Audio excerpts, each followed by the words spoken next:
Hi, everybody. Russ, the boss here, live from El La La, Lipstick City, with KC Vlad to the Bone, Shinefold. And yes, we're talking waiver wire, MLB waiver wire, week five, Six. week six. Yeah. One God, for the time is thumb. flying. We're still in April, KC Shinefold, so I don't want to hear like press the panic button quite Just for yet. a couple days, though. Yeah, but still, it's April 29th, so we'll still enjoy the April feel of baseball. A lot of baseball going on, Casey. I mean, let's start off with, there's a lot of hot teams. I mean, the Padres, we were talking they're hot. They were swept at home by Tampa Bay, which is embarrassing. And you got the Giants playing good baseball in San Francisco. And then you got the best record in baseball. It's not the Yankees, it's Detroit. Am I correct? Actually, it's the Mets are the The best record in Mets are the baseball. best, and then Detroit, right? Detroit's the best in the American League. So we got a lot of good teams playing good baseball. Casey, any teams that you feel that are playing really well, like over their head, that you don't think they can keep it up? Uh, don't think they can keep it up. I don't know about whether that's true or not. I mean, the Sacramento Athletics are playing really good baseball right now and are only a game and a Yep, half out of first. I predicted Uh, that. Yep. Atlanta is finally kind of turned it on, and they're 8-2 in their last 10. So we knew it was a matter of time. Wait till they get uh, How about Acuna my back. Redlegs? 5 in a row for Cincinnati. Your Reds Um, are playing good ball. They're beating only a game out. the worst team in baseball, Colorado, who has only 4 wins. Am I right? 4 wins for Four Colorado. wins. The White Sox Um, have 7, yep. and the Rockies have 4. It's kind of Rough. pathetic there. And it's like, if you look at Colorado's team, there's like no one you want fantasy value. I mean, anybody on that team at all that you would say Well, maybe Jordan Hunter Beck, Goodman, maybe, but that's Jordan it. Beck, Jordan Beck, the outfielder's hitting pretty well right now. He's a Yeah. power speed guy. I would certainly consider a speculative ad for him, but no, not really. Not outside of that. Yeah. So let's talk. And also, we also give you some news. I know that the president met with the commissioner of baseball recently about Pete Rose and about maybe lifting the ban and it's a little too late. He passed away last year, but I still want to see Pete in the Hall of Fame. Do you feel that could ever happen, Casey?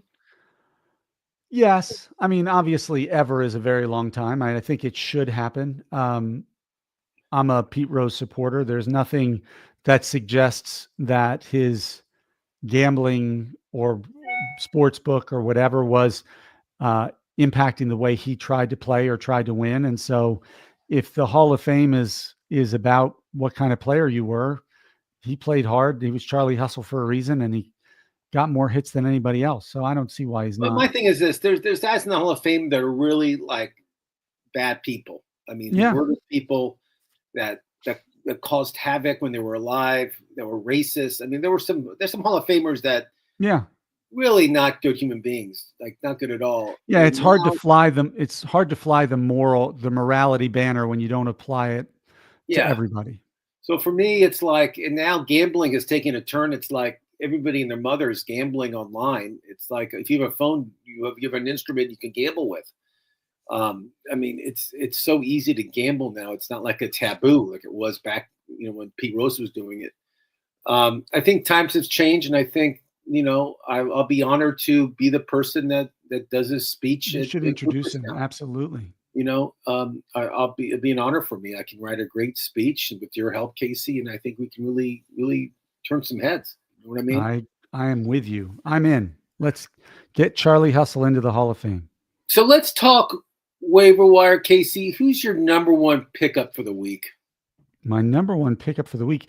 I'm probably on the pitcher side. I think I'm going to Yep. go with Reese Olson, who's just been amazing for Detroit Detroit. Tiger. Yep. Tell me why. Over the last 2 starts, 12 innings, 0 earned runs, 12 strikeouts, Ooh. less than a hit per inning.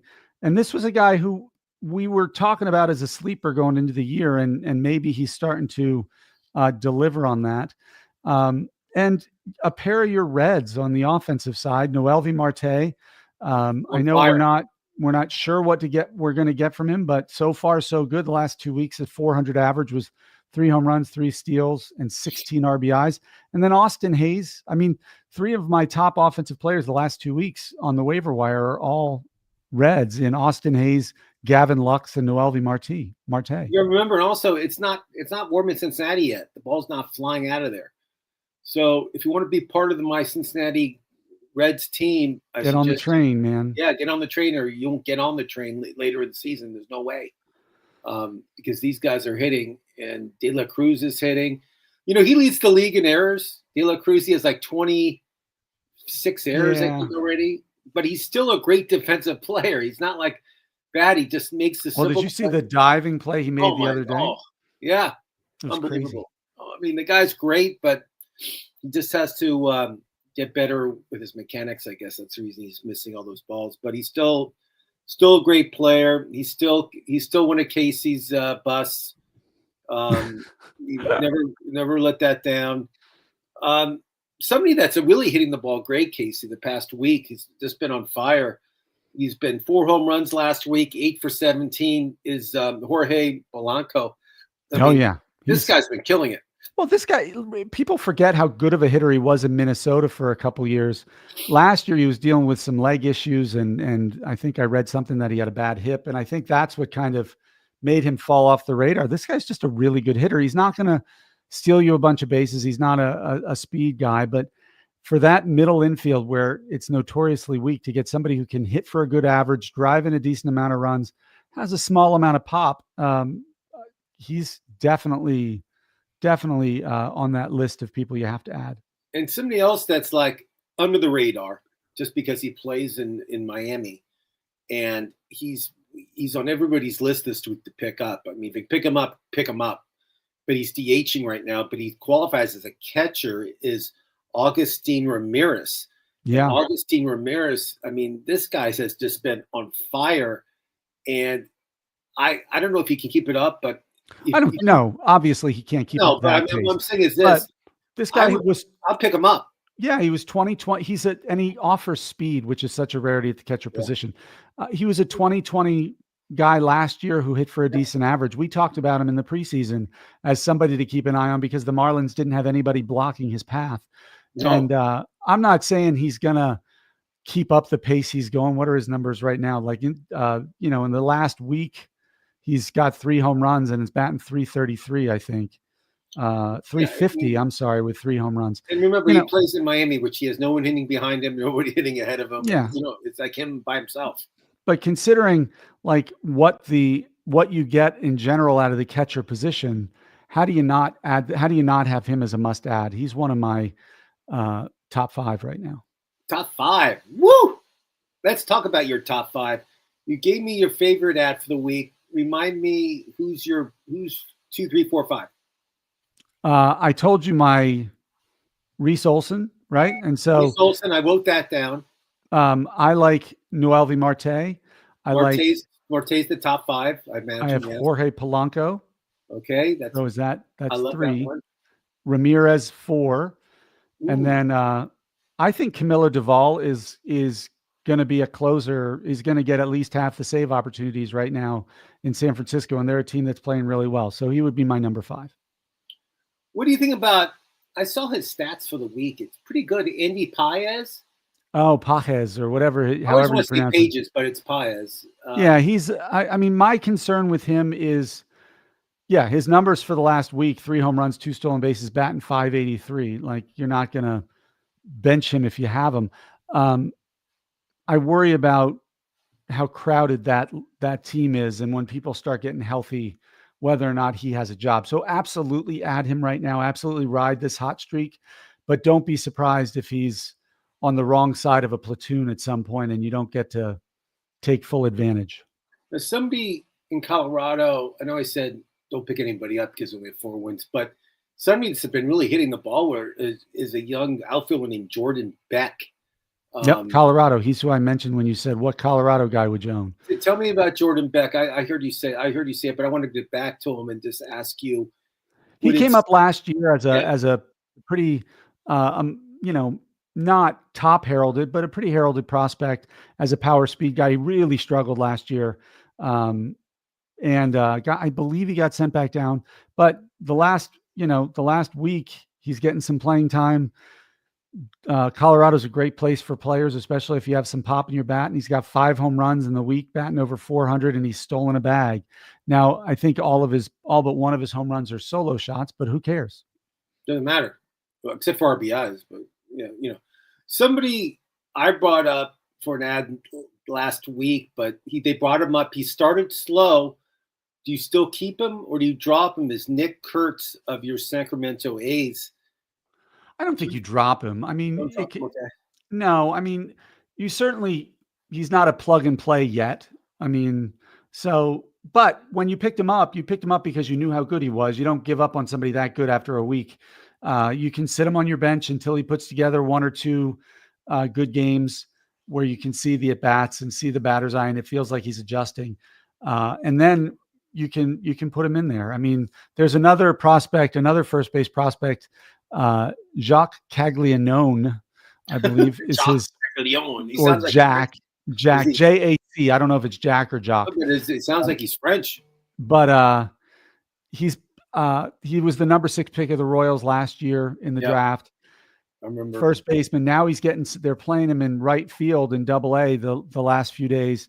And the Royals have the worst hitting outfield in the majors, I think, or one of the worst. And so there's plenty of opportunity if he can start putting together good at bats, where they can get both Vinny Pasquantino and Caglianone to have the most Italian right side of the ballpark in baseball. Now your boy Glass Arm, we call him here in LA. Oh, IL. He and what's his face? Blake Snell. Lefty. Blake Snell. Yeah. Just what we thought would happen. They both went on the AL. You predicted it. I mean, it's not that hard to predict that. Just It doesn't take it. I mean, my dog can predict Glass now going to DL in April. I mean, I thought it'd be May actually. I didn't think it'd be April he gets on the deal, but he proved me wrong again. But they're going to bring in Tony Gonsolin. That's somebody I would. Is it I would look into. Up? Absolutely. I would pick him up. I actually think he's got higher upside than a lot of the guys outside of Reese Olson that are on the waiver wire right now. Yeah. I mean, he had 21 wins 2 years ago. And he can generate swing and miss. So, and he's going to get wins. He's pitching for the Dodgers, so it's a good situation. Gonsolin, Dustin May, all those guys are certainly worth rostering at this point. Well, Casey, something else I want to ask you about pitches in Seattle, which is a great ballpark for pitchers, actually, is Emerson Hancock. Logan Gilbert's elbow injury this week. Yeah, that's a bad flexor strain or something. Hancock will be locked into the rotation right now. I mean, Hancock is their guy to can replace. I mean, this guy, and I think also Kirby could be out too. I mean, they're losing a lot of their good starting pitching, and Hancock, ironic because their offense picks up and their pitching gets injured. So we're picking up a guy like Hancock to take the place. I think he's somebody. I don't know much about him, so for me to say yes or no, he's somebody who I've looked at and I have him on that watch list on my Yahoo leagues so that I can see how he's doing. If he puts together a couple starts, I might pick him up if he's still available, but. I don't know enough about him yet to make an opinion. That's fine. I mean, I figured you always follow all those minor leaguers. I thought maybe you knew who it was. Another guy that no one knows who he is the closer in Miami. Jesus. I always want to say Jesus, you know what I mean? But it's Jesus Tinoco, Tinoco. Okay. Of the Marlins. He last week he got 2 out of the 3 saves for the Marlins. I know it's a committee with Falker and Bender, but still. If you're desperate for saves and he's giving you the other peripherals, even if he's not getting saves, or if you're in a saves plus holds league, it's a decent pickup. But if you're banking on the Miami Marlins bullpen to give you a lot of saves, I don't think you're in a. I guess I lose. Casey, who else is on your must pick up this week.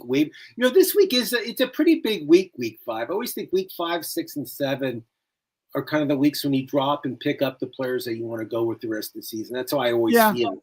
I agree. I think there's Hunter Goodman if you need a catcher other Yeah, than but Ramirez. I think he's over 60%. Last time I checked. I have him at 33%. Okay, maybe it's a different. Maybe it's not Yahoo. Maybe it's something else. I still like Chandler Simpson. He's not going to give you power, the outfielder in Tampa Bay, but he's going to run all day long. That guy's fast. I mean, every time he gets on base, it's like it's like every time. There's the young kid who you like a lot, Connor Norby, in Florida, in Miami, the second baseman, third baseman. He's starting to hit the ball. So there are a lot of players out on the waiver wire. Trevor Larnach, the outfielder from Minnesota, the young kid who's a power guy, batting .333 with 3 home runs in the last week. So there is a lot of potential on the waiver wire. Now, look, you're not going to find a lot of players. It's going to be rare that you find somebody who you can plug into your lineup and expect him to be a starter. You usually only have 5 or 6 starters after a really good draft, maybe 7, who you can play week in and week out. You're looking at guys who, when the matchups are right or the ballparks are good or you have some injuries, can fill in and not only prevent you from sliding in the standings, but maybe even help you. And that's what some of these guys can do. I agree 100% with you. It's you just got to find those guys, and that's why we're here. That's why we're talking about it. So, Casey, I was looking at the stats this morning, and I was thinking to myself, who is like the biggest surprise fantasy-wise, just fantasy, of what player and where they were drafted and everything else. And the guy I come up with is Pete Crow Armstrong of the Cubs. I mean, this guy's been on fire. Yeah, and I'll admit I was wrong. I didn't think he had enough hit in him. But they say he's the best defensive outfielder in the game, and that's always going to keep him in the lineup. And he's fast and has some pop. As long as he's barreling the ball, I mean, he's been great. Yeah, he's been one of the most pleasant surprises. I agree. I mean, he's been on fire for the Cubs. Cubs are playing good baseball. I think they won the series against the Dodgers. I think they played the Dodgers like almost half their games in April were against the Dodgers. That's all they played against was the Dodgers. Yeah. I mean, they played him in Japan. They played him in Wrigley. They played him at Dodger Stadium. They played him all over. And, I mean, that's tough to do. The Dodgers, obviously, everybody says they're the best team in baseball. Aaron Judge, Casey, will he keep his stats going? Will he hit 400 in the month? No, regression to the mean is the month of April. Regression to the mean is inevitable, but I mean, they certainly haven't figured out how to pitch him to keep him from getting base hits and getting some slugs. So I don't think he'll hit above 340 or 350 on the year. That's not that good. He's going to go through he's going to go through his slump where he's 2 for 21, 4 for 30, something like that, like almost every hitter does, except for Tony Gwynn. If you're too young to remember Tony Gwynn, look it up. The torpedo bat. They asked him like, hey, so, you don't use the torpedo bat. We consider using. He says, why would I use that bat? The bat I'm using, I'm killing it. Why would I switch bats right now? That's the dumbest question I've heard in my life. Hey, Uncle Ted, what's happening, man? Glad you could join us. My boy, Ted Wick, my favorite. Ted, we're talking waiver wire. Ted, I know you're a baseball expert. Savant. Who is on your list to pick up? You always have some good names. I'm sure. I bet you the name he says is somebody we already said. You want to bet? Casey? No, I don't want to bet because he likes prospects as much as I do. So I know he does. And we haven't talked about a lot of prospects right now, actually, because we gave a lot of waiver wire pickups. And Kershaw's coming back too for the Dodgers. Casey. Ben Kasparius, there you go. Somebody I wouldn't have named. Wait, Ben for the Dodgers pitcher? He pitches. He's the relief pitcher for the Dodgers. Yeah. Although now he's starting now, and so he's. I know, gone. but his ERA and I mean, look at his stats. It's just horrible. For the season, why did you pick him? 2.9 ERA, less than a 1 WHIP, over a strikeout per inning. That's not that bad. God. I had him. I had him on my team recently, and I dropped him. He pitched a game where he gave up like 8 runs in 1 inning, something crazy. I was like so mad, I just dropped him, Ted. But I agree. The Dodgers bullpen is so good. Like, you can't really go wrong with anybody in there. I know everybody has a bad night, but him I dropped because he just destroyed me one night, and I just dropped Yeah, him. and sometimes it's just that I simple. If you know. don't like a guy, you Yeah, don't he have has him a on your bad team. day. I get it. It just sometimes you just got to do it for morale. Uh, Casey, tell me about some of the guys coming up. They're bringing up these players, Casey. They really are. They're not. They're Yeah, not they've brought up really. some. I mean, obviously the one of the hottest hitters right now is Jordan Lawler in Arizona. He Yeah, plays you three had different. him last year. We talked about Jordan Lawler. Yeah, the You had problem him is last year. Geraldo Perdomo is playing really well right now, and so that's kind of blocking him. But right now, I think he's hitting over 350 with 5 home runs Yeah. and 12 stolen bases. So he's. I mentioned Jack Taglianone. You know who's not hitting Casey is Jackson Holiday. What do you do? Do you waive him? Do you keep him? Yeah, What would you do if you had Jackson Holiday on your roster right now? What would you do? I have him on one roster. I have him at the end of my bench. He just sits there. If I come down to an injury where I need to plug somebody in, I might actually waive him at this point. In Dynasty, you can't. No, of course not. The dynasty don't listen. If you're playing dynasty, don't take our advice on some of these players to waive. Some of these guys you just gotta wait it out. Gunnar Henderson hasn't really started hitting either. I mean, No, but at least we've seen him. We've seen what he Baltimore's can do. horrible. Well, they beat my Yankees last night. Yeah, but it's baseball. You're not going to win every game, but I mean Baltimore as a whole, with all the expectations. I mean their manager's going to be fired soon, and and if they're not winning in July, you'll see some changes. You'll see some people being shipped out. Mountcastle, people like that, not their stars, but people like some of the other names. But who else, minor league wise, that you think we brought up in the next couple of weeks that we should be Who attaching? should be or will be? I don't know if anybody. I don't know who will be. I No, we think. can't predict. I Like, mean, Roman Anthony is crushing the ball. I've been hearing his name for a year, and I told you they have no room in their outfield to start him. So Right. I until feel you tell me who's not, Marcelo Meyer and the Red Sox, the shortstop, has been crazy this year. He's hitting for power and RBIs like crazy, but Trevor Story's healthy. Now we know Trevor Story has never yeah. stayed healthy. But So they signed that second baseman they brought up. They signed him for $70 million. I believe. Christian Campbell, that was smart. I mean, They the kid signed can hit. Campbell quick as soon as they saw him playing in the spring training. They signed him quick. But the problem with the Red Sox, and I said this about Roman Anthony, I don't know where you put him. I have all Right. these guys. Same with Marcelo Mayer. And so, I mean, trust me, it's a good problem to have. I know, I get it. I just feel bad for these young studs that want to play Major League Baseball and they can't because, there's people playing. It's horrible.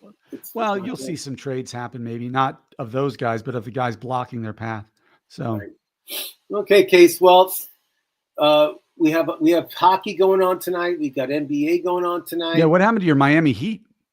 Ooh, last night they just got destroyed. It looks like they didn't even try. Oh, it's like I think they were making reservations at the nightclubs and saying they were already, we'll be strolling in around 10 o'clock. Season's over, so we'll be drinking a lot tonight. Man. The Miami Beach was probably rocking because they lost. They probably all got drunk. I mean, I imagine it was craziness last night in Miami Beach. But, you had the NFL draft. We have so much sports going on. I know. And then we had baseball last night. I watched the Dodgers win in the 10th inning. Tommy Edman game-winning hit. But, again, I mean, baseball this year has been very exciting to watch. There's a lot of great last-minute games, which makes me happy. It's still hard for me to get through. I can't watch a whole game. I don't know if you can. I can't sit there inning one and be awake in inning 9. I can't do that. I don't know if it's my age or I don't know if it's just that boring. I think it's a mixture of both. And I'm the same with NBA basketball. I can't watch that either. So don't think it's just, hockey I can watch. Playoff hockey is the best. So if you want to watch a real sport and watch guys kill each other, watch hockey. Okay, Casey, that's our show for today. We have our show Thursday with Dr. Dan Ratner, which is even money about him showing up, but we'll see. And you'll be there with me, thank God. And then we'll be back here next week with more Waiver Wire. But I'm Ross the Boss, and this is Casey Vlad to the Bone Scheinfold.